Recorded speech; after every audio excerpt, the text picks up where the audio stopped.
Hey everybody, it's Casual Boops coming at you with another video, and today we're doing Advent Calendar Day 6, and for Day 6 it is the M6A2E1, the Mutant.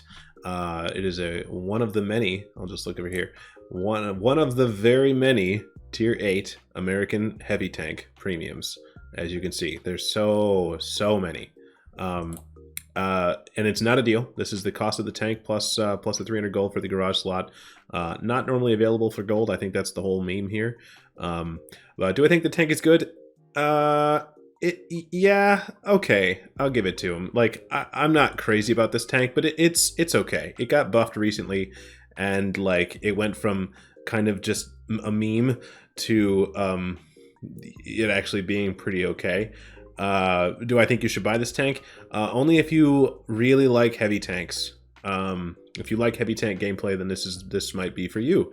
But one notable thing, it does have preferential matchmaking.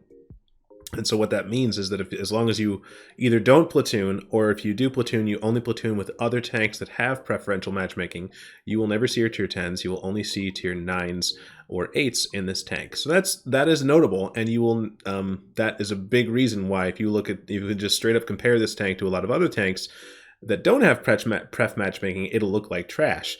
But that's because those tanks see tier 10 and this one doesn't.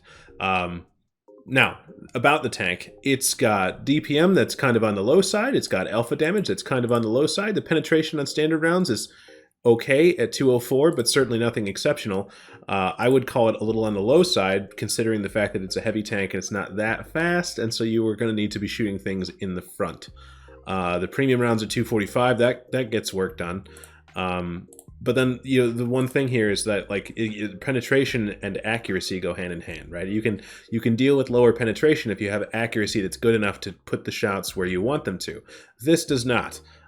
These are the soft stats, and this is the final accuracy, where this is really like you really need a V-stab every time, and even then, if you compare this to other tanks, the soft stat, it's just the gun's a little derpy. There's just no getting around it. It's kind of derpy.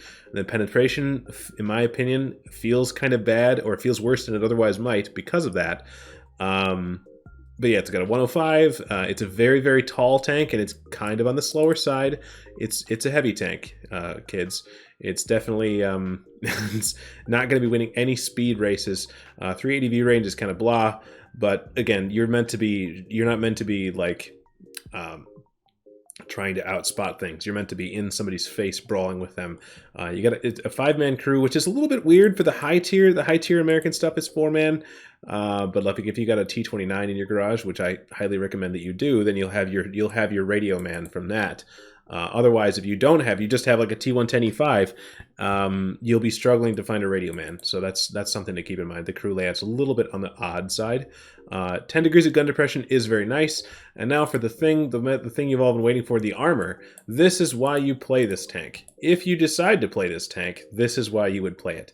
And so the armor can work. And what I like and also don't like about it, the armor is solid depending on what is shooting at you. So this is another mutant shooting at this, right? So front toward enemy is the name of the game, and you got this cupola, and it's very small, and that's it. But if you angle off at all, you weaken these shoulder plates.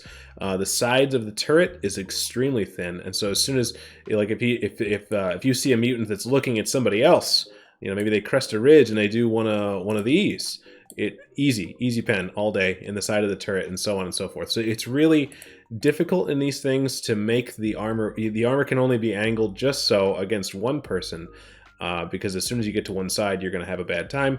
The top is very thin. Let me see here. Collision.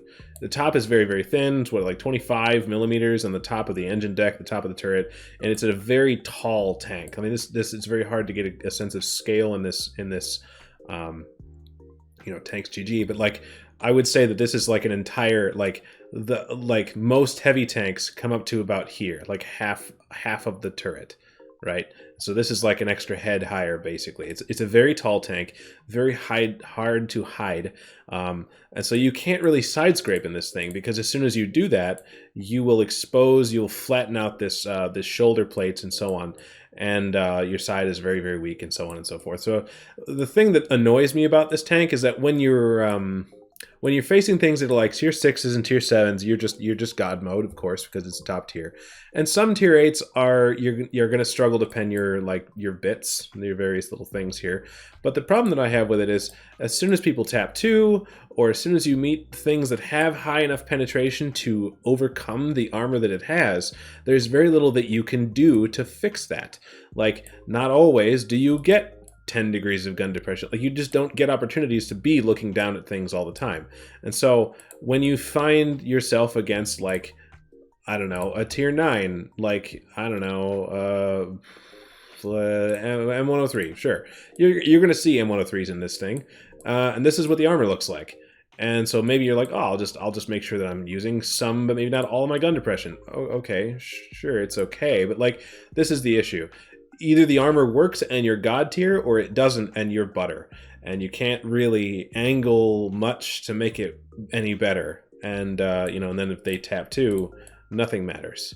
So the problem that I have with the tank is that there's nothing I can do really to make this work on circumstances. Like for instance, like I can't over angle certain ways. Like there's no tricks I can play to make the armor work when it's against a gun that can overmatch the armor. Well, not overmatch is the wrong term. That can defeat the armor. So there are some people that love this tank, and you're going to have games where you block 5,000 damage, and you're going to feel like a god and unstoppable, and that's totally fine. And then the very next game, you might have a game where, you know, you get penned 3 times, block no damage, and die. So overall, I think with the buffs, the tank is actually pretty okay. But I find myself shooting a lot of premium out of this thing because the gun is kind of derpy and the pen's not that great, and the DPM feels kind of low. Like, I don't know, it's kind of like, I'm not super crazy about this tank, but I know there are people out there that just love the thing, and that's fine.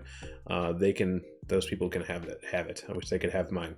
So that's it. Let me know if you guys agree or disagree. I know this one's kind of a controversial one because it's not a piece of trash. So let me know what you guys think. All right, thanks guys. We'll see you on the next one. All right.